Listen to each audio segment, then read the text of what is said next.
تجلیات نبوت پارٹ 13 اعوذ باللہ من الشیطان الرجیم بسم اللہ الرحمن الرحیم۔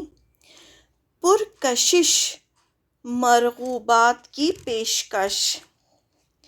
حضرت حمزہ اور حضرت عمر رضی اللہ عنہما کے مسلمان ہو جانے کے بعد جب مشرکین نے مسلمان کی قوت و شوکت دیکھی تو باہم مشورے کے لیے اکٹھا ہوئے تاکہ رسول اللہ صلی اللہ علیہ وسلم اور مسلمانوں کے بارے میں مناسب ترین قدم اٹھا سکیں۔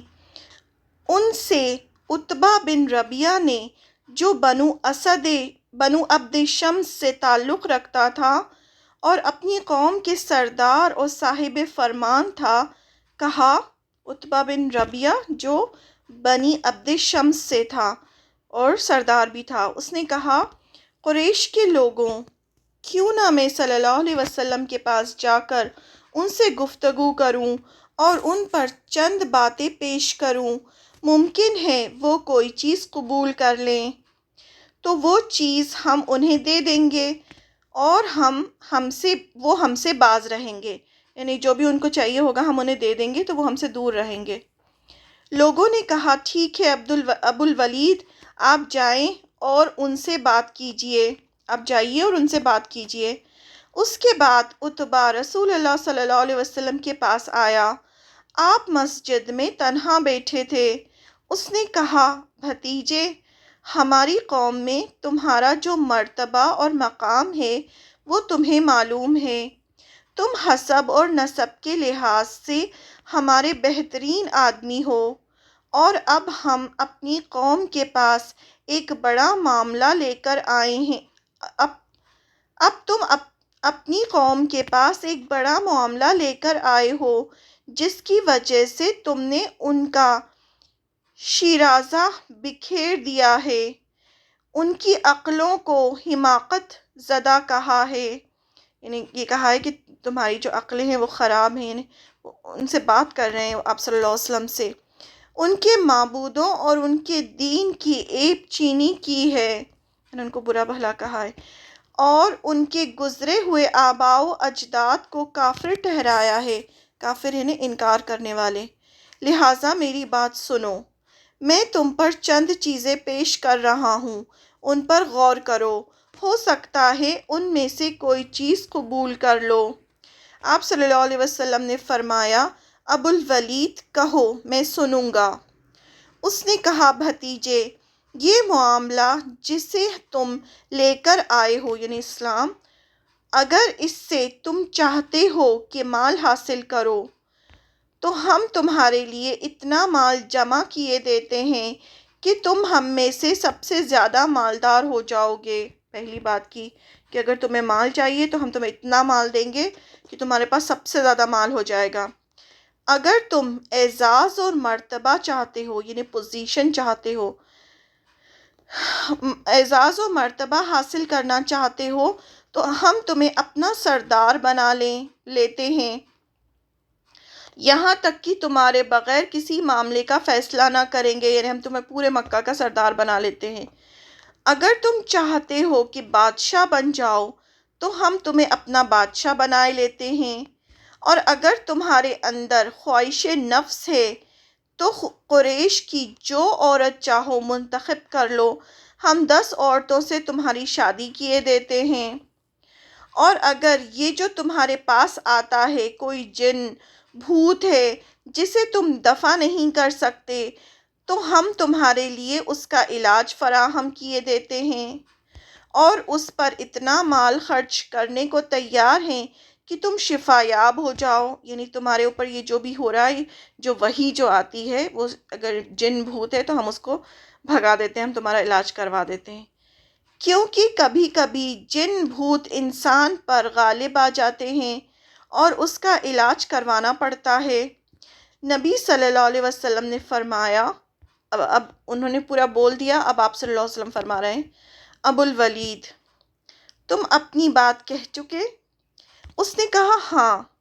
آپ صلی اللہ علیہ وسلم نے فرمایا، اب میری بات سنو۔ اس نے کہا، ٹھیک ہے، سنوں گا۔ اس کے بعد صلی اللہ علیہ وسلم نے قرآن کی تلاوت فرمائی۔ آپ نے اسے کچھ نہیں کہا، آپ نے قرآن کی تلاوت فرمانی شروع کر دی۔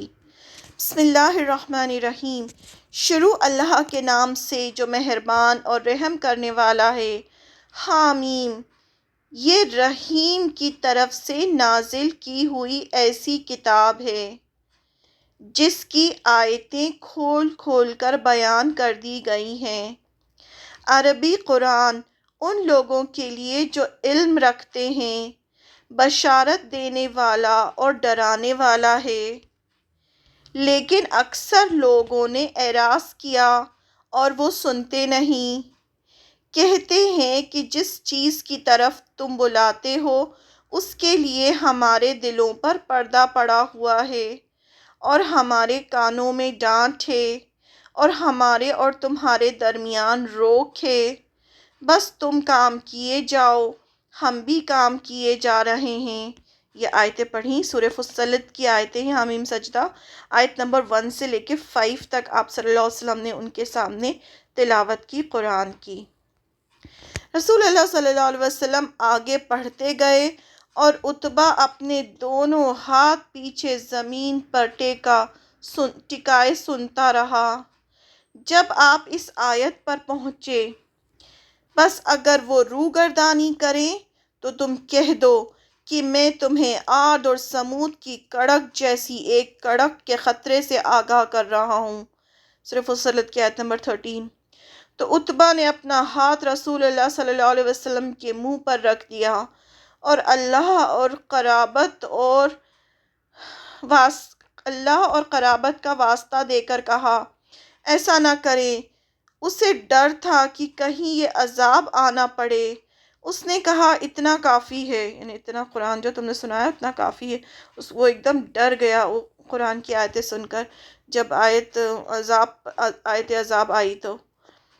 پھر جب رسول اللہ صلی اللہ علیہ وسلم آیت سجدہ پر پہنچے تو سجدہ کیا۔ پھر فرمایا، ابو الولید، تم نے سن لیا؟ اس نے کہا، ہاں میں نے سن لیا۔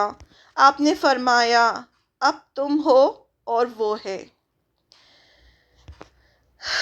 عتبہ اٹھا اور سیدھا اپنے ساتھیوں کا رخ کیا۔ انہوں نے آپس میں کہا، واللہ عتبہ تمہارے پاس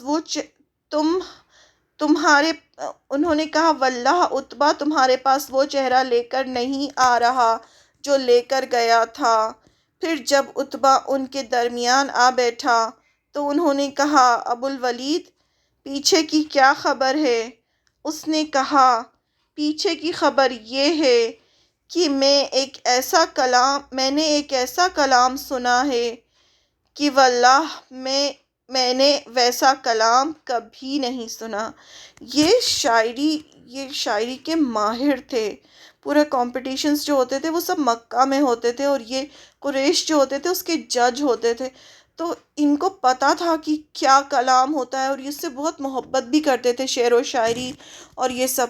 تو اسی لیے تو قرآن ان کے سامنے جس ٹائم پہ جیسا چیز پریویل ہوتی ہے ویسے ہی اللہ تعالیٰ معجزہ دکھاتے ہیں۔ جیسے موسیٰ علیہ السلام کے زمانے پہ جادو کا زور تھا تو اللہ تعالیٰ نے جادو سے ان کو بتایا کہ یہ جادو ہے اور یہ معجزہ ہے۔ اسی طرح سے اس زمانے میں شعر و شاعری کا بہت زور تھا، تو پھر اللہ تعالیٰ نے بتایا کہ دیکھو شعر و شاعری کیا ہوتی ہے اور یہ کلام اللہ کا کلام ہے اور یہ کتنا خوبصورت کلام ہے، اور انہیں چیلنج بھی کیا کہ تم ایسا کلام نہیں بنا سکتے۔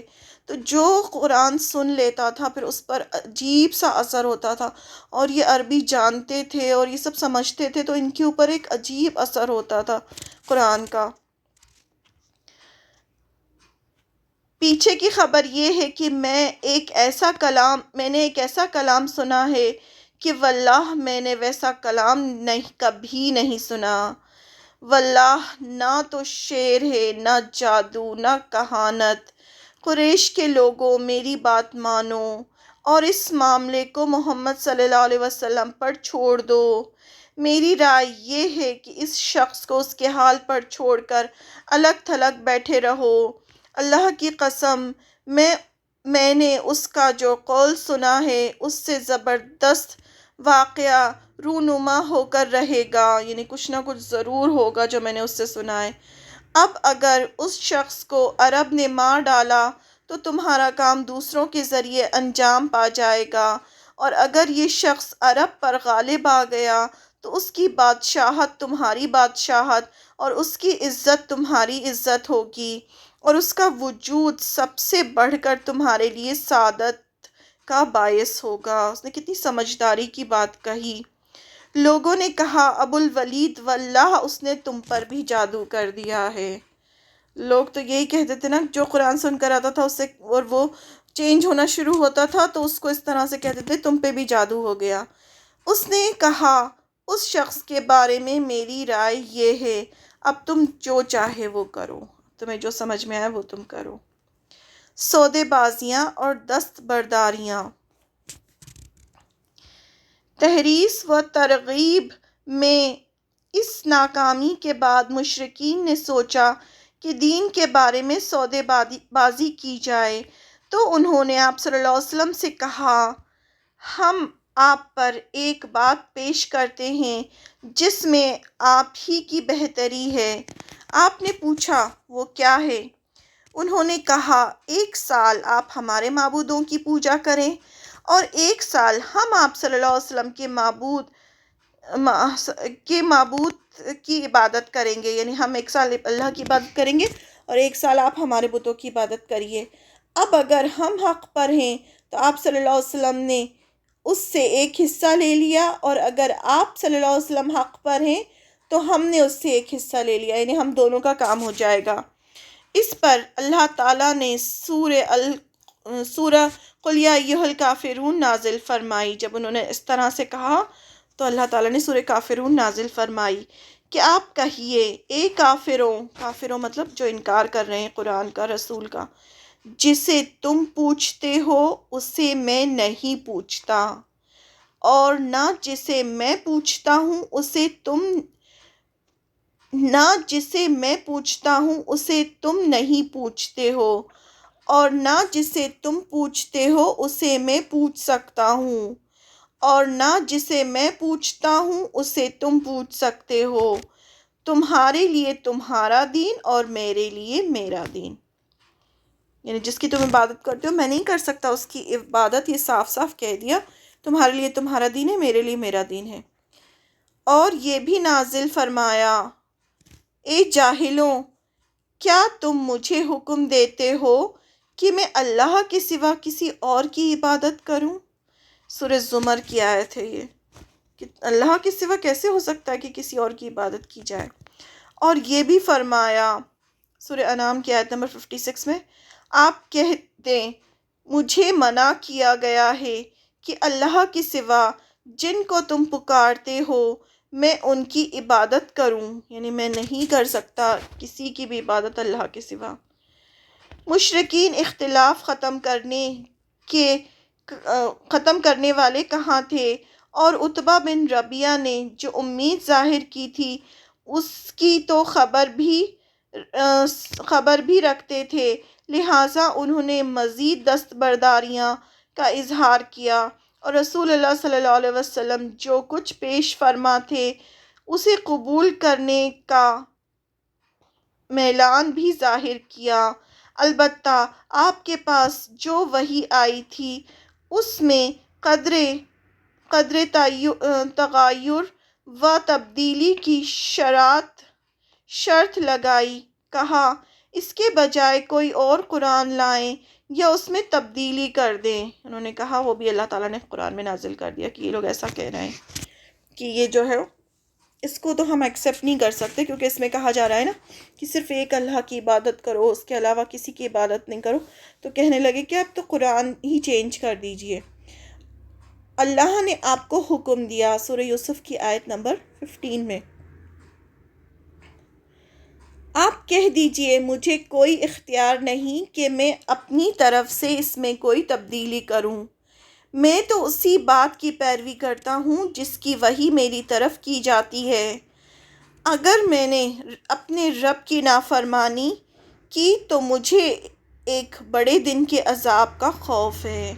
یہ اللہ تعالیٰ نے فرما دیا کہ آپ ان لوگوں سے ایسا کہہ دیجئے۔ نیز اللہ نے اس کی سنگینی پر آپ کو متنبہ کیا، یعنی آپ کو وارن کیا، اور نبی صلی اللہ علیہ وسلم کے دل میں بعض خیالات جو گزر رہے تھے ان کا ذکر کرتے ہوئے فرمایا۔ اب یہ سب جو باتیں ہو رہی تھیں تو آپ صلی اللہ علیہ وسلم بھی کچھ سوچ رہے تھے اندر ہی اندر، تو اللہ تعالیٰ نے اس کو بھی ظاہر کر دیا۔ اور یہ جو جتنی بھی آیتیں ہیں نا، ہم پڑھتے ہیں جب قرآن مجید میں تو ہم کو ایسے سمجھ میں نہیں آتی، لیکن جب سیرہ پڑھنے کے بعد جب ہم یہ آیتیں پڑھیں گے تو ہمیں انشاءاللہ بہت اچھا سمجھ آئے گا۔ سورہ اسراء میں اللہ تعالیٰ نے فرمایا 73 سے 75 آیت میں، اور بے شک قریب تھا کہ یہ لوگ آپ کو اس چیز کے متعلق فتنے میں ڈال دیتے جن کی وحی ہم نے آپ کی طرف کی ہے، اور تب یقیناً یہ لوگ آپ کو گہرا دوست بنا لیتے، اور اگر ہم نے آپ کو ثابت قدم نہ رکھا ہوتا تو آپ ان کی طرف تھوڑا سا جھک گئے ہوتے، لیکن ایسی صورت میں ہم آپ کو زندگی کا دوگنا اور موت کا دوگنا عذاب چکھاتے۔ یا اللہ، آپ صلی اللہ علیہ وسلم سے فرمایا جا رہا ہے، اللہ تعالیٰ فرما رہے ہیں کہ اگر آپ ان کی طرف جھک جاتے یا وہ جو کہہ رہے ہیں وہ آپ کر لیتے تو ہم آپ کو دگنا عذاب چکھاتے، پھر آپ اپنے لیے ہمارے برخلاف کسی کو مددگار نہ پاتے۔ یعنی اتنی سخت آیت ہے یہ کہ اگر ہم ہمارے خلاف، یعنی پھر آپ صلی اللہ علیہ وسلم کو کہہ کر ان لوگوں کو سنایا جا رہا ہے یہ سب۔ ان ٹھوس مواقف سے مشرکین پر یہ بات واضح ہو گئی کہ نبی صلی اللہ علیہ وسلم واقعی دین کی دعوت دے رہے ہیں، آپ کوئی تاجر نہیں ہیں کہ قیمت کے بارے میں سودے بازی یا دست برداری قبول کر لیں۔ یعنی ان کو سمجھ میں آ گیا کہ یہ کسی پیسوں کے لالچ میں یا کسی بھی لالچ میں، سامنے والے کو یہ بھی لگتا ہے نا کہ یہ ہم سے برتری چاہتا ہے۔ یعنی جتنی بھی ہم پروفٹ سٹوریز پڑھیں گے اس میں قوم نے کیا کہا رسول سے کہ تم ہم پہ برتری چاہتے ہو، یعنی تم چاہتے ہو کہ تم لیڈر بن جاؤ اور ہم سب تمہاری بات مانیں۔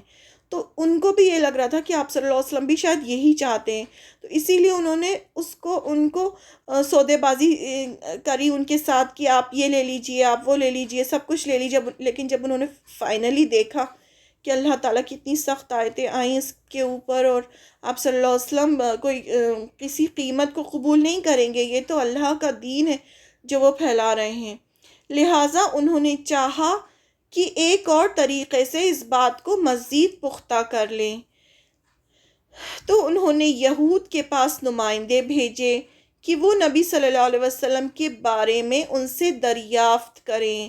اب یہ جو یہود جو تھے یہ ہمیشہ کہتے رہتے تھے نا کہ ہمارا آخری پیغمبر آنے والا ہے، آخری پیغمبر آنے والا ہے، اور جب وہ آئے گا تو ہم جو ہے وہ غالب آ جائیں گے، اور یہ سب سن رکھا تھا ان لوگوں نے۔ تو انہوں نے علماء یہود کے پاس بھیجا کچھ لوگوں کو کہ ان سے پوچھو کہ یہ وہی پیغمبر ہیں کیا؟ علماء یہود نے کہا اس سے 3 باتیں پوچھو، اگر وہ بتا دے تو واقعی نبی مرسل ہے، ورنہ بناوٹی ہے۔ 3 سوال ان کو دیے اور کہا کہ یہ ان سے پوچھو۔ ان سے چند نوجوانوں کے بارے میں پوچھو جو زمانہ اول میں گزر چکے ہیں اور ان کا کیا واقعہ ہے۔ ایک کوشچن یہ پوچھا کیونکہ ان کا بڑا عجیب واقعہ ہے، اور اس سے ایک گردش کرنے والے آدمی کے متعلق پوچھو۔ پہلا کوشچن۔ دوسرا کوشچن، اس سے گردش کرنے والے آدمی کے بارے میں متعلق پوچھو جو زمین کے مشرق اور مغرب تک پہنچا تھا کہ اس کی کیا خبر ہے، یعنی اس کے بارے میں پوچھو۔ ذوالقرنین کے بارے میں پوچھو۔ پہلا کیا تھا؟ اصحاب کہف کے بارے میں پوچھو۔ اب یہ ایسی چیزیں تھیں نہ عربوں کو کسی کو پتا تھا ذوالقرنین کون ہے، نہ وہ جو اصحاب کہف جو تھے جو 309 سال تک سوئے تھے ان کے بارے میں بھی نہیں پتا تھا عربوں کو کچھ بھی۔ یہ جو چیزیں تھیں یہ ان کی تورات میں لکھی تھیں، اور یہ بھی ان کے صرف علماء جانتے تھے اور اس کے بارے میں کوئی بھی نہیں جانتا تھا۔ تو انہوں نے ڈھونڈ کے کوشچن نکالے کہ یہ جو کوشچنز ہیں یہ آپ صلی اللہ علیہ وسلم سے پوچھو۔ اور ان سے روح کے بارے میں پوچھو کہ وہ کیا ہے۔ 3 سوال، ایک اصحاب کہف کے بارے میں، دوسرا ذوالقرنین کے بارے میں کہ وہ کون تھا جس نے مشرق سے مغرب تک کا سفر کیا، اس کے بارے میں پوچھو، تیسرا روح کے بارے میں پوچھو۔ یہ 3 سوال کیے، اور اتفاق سے میں ابھی جو سٹوریز فرام قرآن میں اصحاب کہف کے بارے میں ہی کر رہی تھی۔ تو الحمدللہ یہ جو ہوتا ہے قرآن، یہ معجزہ ہوتا ہے، جو بھی ہمارے ساتھ چل رہا ہوتا ہے وہ اللہ تعالیٰ اس طرح سے رہنمائی کرتے ہیں۔ تو یہ 3 سوال دے کر ان کو بھیجا کہ ان سے ان کے بارے میں پوچھو۔ تو سرداران قریش نے رسول اللہ صلی اللہ علیہ وسلم کے سامنے یہ سوالات رکھے۔ جواب میں سورہ کہف نازل ہوئی۔